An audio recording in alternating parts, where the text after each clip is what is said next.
អារុនសួស្តីទស្សនិកជននិងប្រិមត្តសារព័ត៌មានកូត្រាកនជាទីមេត្រីថ្ងៃនេះថ្ងៃពុធ9រោចខែបឋមអាសាឍឆ្នាំមមីអត្តស័កពុទ្ធសករាជ2570ត្រូវនៅថ្ងៃទី8ខែកក្កដាឆ្នាំ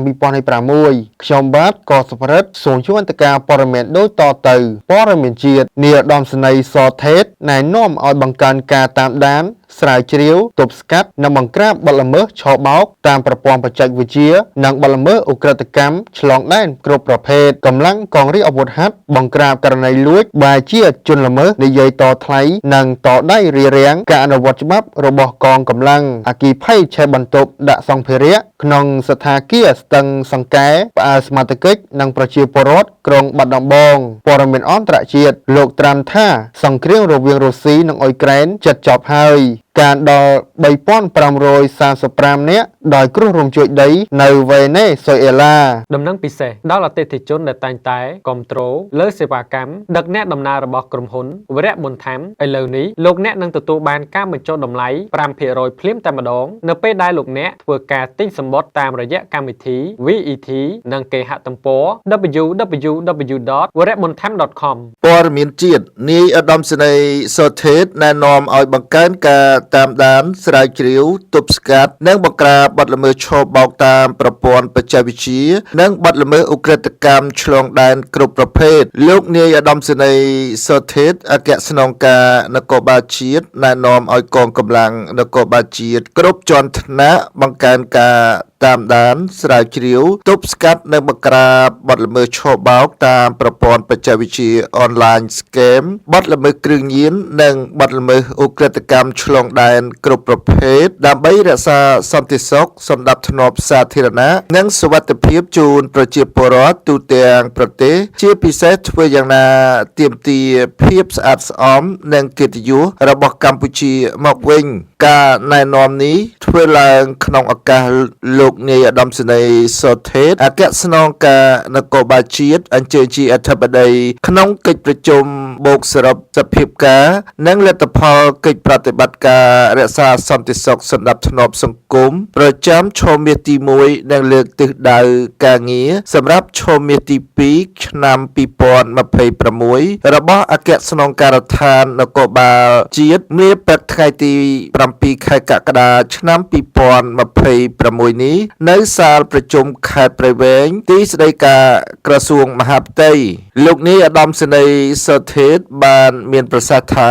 កម្ពុជាស្ថិតនៅតំបន់ភូមិសាស្ត្រនយោបាយដែលងាយរងនៅសម្ពាធពីប្រទេសមហាអំណាចដែលកំពុងដណ្ដើមយកឧត្តមភាពរៀងៗខ្លួនទន្ទឹមនឹងនេះការបន្តកើតមាននៅអំពើភេរវកម្មឧក្រិដ្ឋកម្មឆ្លងដែនគ្រប់ប្រភេទគួបផ្សំការប្រើប្រាស់ប្រព័ន្ធបច្ចេកវិទ្យាធ្វើជាមធ្យោបាយប្រព្រឹត្តបទល្មើសនៅលើសកលលោកទោះតិចក្តីច្រើនក្តីគឺបានជះឥទ្ធិពលជាអវិជ្ជមានមកលើព្រះរាជាណាចក្រកម្ពុជាផងដែរការនេះហើយដែលទាមទារឲ្យកងកម្លាំងនគរបាលជាតិទាំងអស់ត្រូវរួមសហការគ្នាដាច់ខាតពុះពៀជំនះឲ្យបាននៅឧបសគ្គនានាដើម្បីថែរក្សាសន្តិសុខសណ្ដាប់ធ្នាប់សាធារណៈនិងសុវត្ថិភាពជូនប្រជាពលរដ្ឋឲ្យកាន់តែមានប្រសិទ្ធភាពខ្ពស់បំផុតលោកនាយឧត្តមសេនីយ៍អគ្គស្នងការនគរបាលជាតិបានក្រើនរំលឹកដល់មន្ត្រីជំនាញពាក់ព័ន្ធទាំងអស់ត្រូវបង្កើនការយកចិត្តទុកដាក់បន្ថែមទៀតលើបទល្មើសឧក្រិដ្ឋដូចជាអំពើឃាតកម្មទាំងពលរដ្ឋខ្មែរនិងជនបរទេសការចាប់បង្ខាំងមនុស្សចម្រិតទាបប្រាក់និងបង្ខាំងមនុស្សដោយខុសច្បាប់បទល្មើសគ្រឿងញៀនអំពើជួញដូរមនុស្សគ្រប់ទម្រង់សកម្មភាពក្មេងទំនើងល្បែងស៊ីសងខុសច្បាប់និងបទល្មើសមិនប្រពៃណីរួមទាំងបទល្មើសសេដ្ឋកិច្ចដែលធ្វើឲ្យប៉ះពាល់ដល់សុខភាពប្រជាពលរដ្ឋក្នុងសង្គមទោះជាយ៉ាងណាក្តីលោកនាយឧត្តមសេនីយ៍សុថេតអគ្គស្នងការនគរបាលជាតិក៏មិនភ្លេចថ្លែងនៅការកោតសរសើរនិងវាយតម្លៃខ្ពស់ដល់កងកម្លាំងនគរបាលគ្រប់លំដាប់ថ្នាក់ដែលក្នុងរយៈពេល1ឆមាសទី1នេះបានខិតខំប្រឹងប្រែងបំពេញតួនាទីភារកិច្ចបានល្អដើម្បីសុខសុវត្ថិភាពជូនប្រជាពលរដ្ឋនិងសង្គមជាតិទាំងមូលរាយការណ៍ពីខ្ញុំបាទសុផាផ្ទះវត្តគោមានសេវាកម្មដូចជាបន្ទប់ស្នាក់នៅទំនើបបម្រើសេវាម្ហូបពេលព្រឹកពេលថ្ងៃត្រង់ពេលល្ងាច ម្ហូបខ្មែរអាស៊ីនិងអឺរ៉ុបមានអាំងហែលទឹកម៉ាសានិងមានរៀបចំកម្មវិធីអាហារពិសេសសម្រាប់គូស្វាមីភរិយាថ្មីក្រេបទឹកឃ្មុំទទួលទានស្រាសម្ប៉ាញនាថ្ងៃរំលឹកនៅវាលស្រែបដិសណ្ឋារកិច្ចគ្រប់អតិថិជនចម្រុះជាតិសាសន៍មានអាស័យដ្ឋានផ្ទះលេខ221ភូមិបុរាណនៃភូមិវត្តគោក្រុងខេត្តបាត់ដំបងលេខទូរស័ព្ទ017 555 377 ព័ត៌មានជាកម្លាំងកងរាជអាវុធហត្ថបង្ក្រាបករណីលួចបែរជាជនល្មើសនិយាយតថ្លៃនិងតដៃរារាំងការអនុវត្តច្បាប់របស់កងកម្លាំងក្រោមការដឹកនាំបញ្ជាដោយផ្ទាល់យ៉ាងម៉ឺងម៉ាត់និងយកចិត្តទុកដាក់ខ្ពស់បំផុតរបស់លោកឧត្តមសេនីយ៍ត្រីមេងស្រុនមេបញ្ជាការកងរាជអាវុធហត្ថខេត្តកំពង់ស្ពឺព្រមទាំងមានការសម្របសម្រួលនីតិវិធីពីព្រះរាជអាជ្ញាអមសាលាដំបងខេត្តកំពង់ស្ពឺកម្លាំងជំនាញកងរាជអាវុធហត្ថខេត្តកំពង់ស្ពឺបានធ្វើការបង្ក្រាបនិងឃាត់ខ្លួនជនសង្ស័យម្នាក់បញ្ជូនទៅសាលាដំបងជាប់ពាក់ព័ន្ធករណីលួចនិងករណីប្រឆាំងនឹងអ្នករាជការសាធារណៈមានស្ថានទម្ងន់ទោសនៅវេលាម៉ោង 17:55 នាទីថ្ងៃទី 2 ខែកក្កដាឆ្នាំ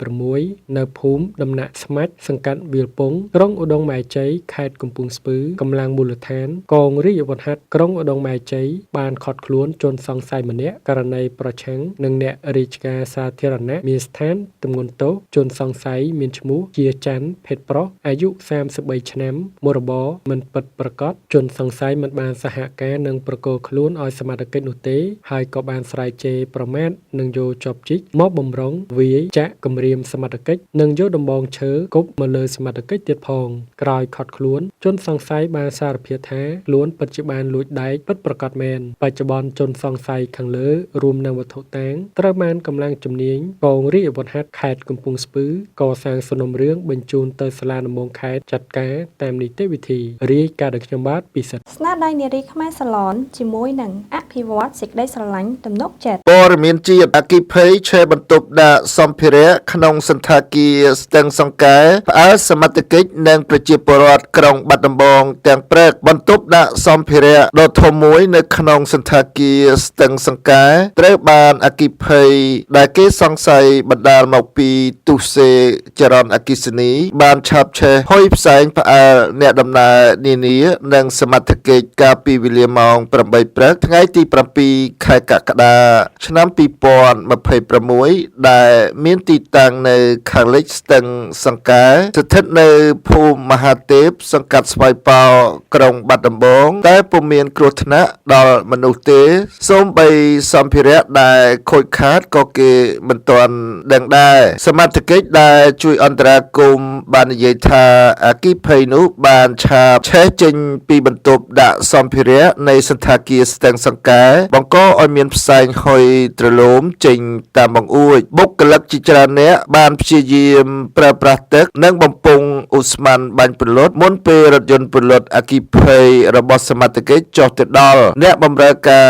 បានប្រាប់សមត្ថកិច្ចថាអគ្គិភ័យនោះទំនងបានកើតឡើងដោយសារទុសេខ្សែចរន្តអគ្គិសនីនៅក្នុងបន្ទប់នោះទើបធ្វើឲ្យឆេះហុយផ្សែងពេញបន្ទប់តែម្ដងមន្ត្រីពន្លត់អគ្គិភ័យបាននិយាយដែរថាការិយាល័យជំនាញបានបញ្ចេញរថយន្តទឹកចំនួន2គ្រឿងដើម្បីជួយអន្តរាគមន៍ប៉ុន្តែមិនបានប្រើប្រាស់ទេព្រោះបុគ្គលិកនិងសមត្ថកិច្ចជួយពន្លត់ទាន់ពេលវេលាប៉ុន្តែយ៉ាងណាភ្លាមនោះមន្ត្រីជំនាញមិនទាន់ទទួលបានរបាយការណ៍ស្ដីពីការខូចខាតទ្រព្យសម្បត្តិឬសម្ភារៈអ្វីខ្លះដែលរក្សាទុកនៅក្នុងបន្ទប់នោះនេះចាត់ទុកជាការទប់ស្កាត់បានទាន់ពេលវេលាបើមិនដូច្នោះទេអគ្គិភ័យនេះអាចបង្កមហន្តរាយដល់សន្តាគារទាំងមូលតែម្ដងរាយការណ៍ពីខ្ញុំបាទសុផាដំណឹងពិសេសដល់អតិថិជនដែលតែងតែគ្រប់គ្រងលើសេវាកម្មដឹកអ្នកដំណើររបស់ក្រុមហ៊ុនវរៈបុណ្យធម្មឥឡូវនេះលោកអ្នកនឹងទទួលបានការបញ្ចុះតម្លៃ 5% ភ្លាមតែម្ដងនៅពេលដែលលោកអ្នកធ្វើការទិញសំបុត្រតាមរយៈកម្មវិធី VET និងគេហទំព័រ www.warabuntham.com ព័ត៌មានអន្តរជាតិលោកត្រាំថាសង្គ្រាមរវាងរុស្ស៊ីនិងអ៊ុយក្រែនជិតចប់ហើយសារព័ត៌មាន Reuters បានផ្សាយថាប្រធានាធិបតីអាមេរិកលោក Donald Trump នៅថ្ងៃច័ន្ទ ទី6ខែកក្កដាឆ្នាំ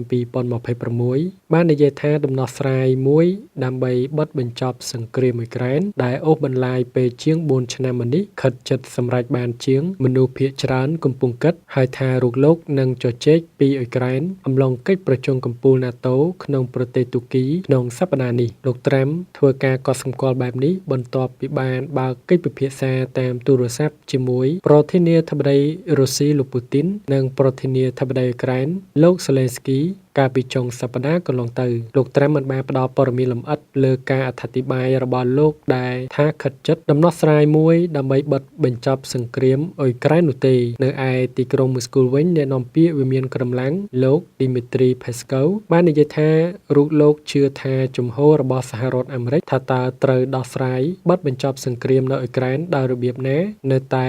មិនមានការផ្លាស់ប្ដូរទេប៉ុន្តែលោកសេឡេស្គីក្នុងបទសម្ភាសន៍ជាមួយសារព័ត៌មាន Financial Times បានលើកឡើងថា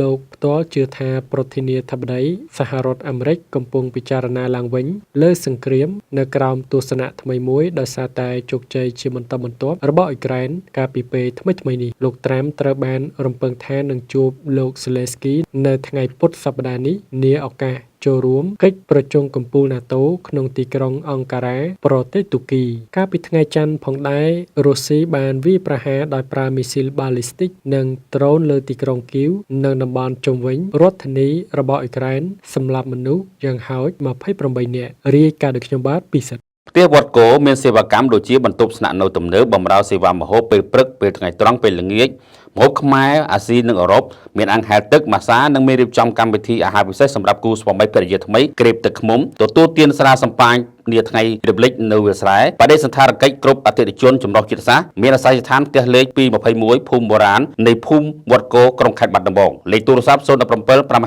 377ព័ត៌មានអន្តរជាតិកើនដល់ 3,535 នាក់ដោយគ្រោះរំជួយដីនៅវេណេស៊ុយអេឡាសារព័ត៌មាន Reuters បានផ្សាយថាអាជ្ញាធរនៅក្នុងប្រទេសវេណេស៊ុយអេឡាបានឲ្យដឹងថាចំនួនអ្នកស្លាប់ដោយសារគ្រោះរំជួយដីកម្រិតធ្ងន់លើកទី2លើកបានកើនដល់ 3,535 នាក់ខណៈមនុស្សជិត 1,800 នាក់គ្មានផ្ទះសម្បែងស្នាក់នៅជាងមួយសប្តាហ៍មកនេះបន្ទាប់ពីគ្រោះមហន្តរាយរំជួយដីវាយប្រហារលើរដ្ឋធានី Caracas និងតំបន់ឆ្នេរស្ថិតនៅក្បែររដ្ឋធានីមួយនេះប្រធានរដ្ឋសភាវេណេស៊ុយអេឡាលោក Jorge Rodriguez បាននិយាយថានៅថ្ងៃច័ន្ទទី6ខែកក្កដាឆ្នាំ2026តាមតួលេខផ្លូវការចុងក្រោយបំផុតមនុស្ស 16,740 នាក់បានរងរបួស 17,854 នាក់គ្មានផ្ទះសម្បែងស្នាក់នៅបន្ទាប់ពីគ្រោះរំជួយដីកម្រិត 7.2 វិកទ័រនិង 7.5 វិកទ័រដែលកើតឡើងក្នុងគម្លាតពីគ្នាត្រឹមប៉ុន្មានវិនាទីវាយប្រហារលើវេណេស៊ុយអេឡាកាលពីថ្ងៃទី24ខែមិថុនាតួលេខថ្មីខាងលើបានគូបញ្ជាក់ពីវិសាលភាពនៃគ្រោះមហន្តរាយនៅក្នុងនិងជុំវិញរដ្ឋធានី Caracas និងទីក្រុង La Guaira ជាទីដែលរងគ្រោះធ្ងន់ធ្ងរជាងគេដោយសារគ្រោះរំជួយដីចំពោះការកើនឡើងការរិះគន់ចំពោះចំណាត់ការរបស់រដ្ឋាភិបាលវេណេស៊ុយអេឡាក្រៅពីនេះមនុស្សយ៉ាងហោច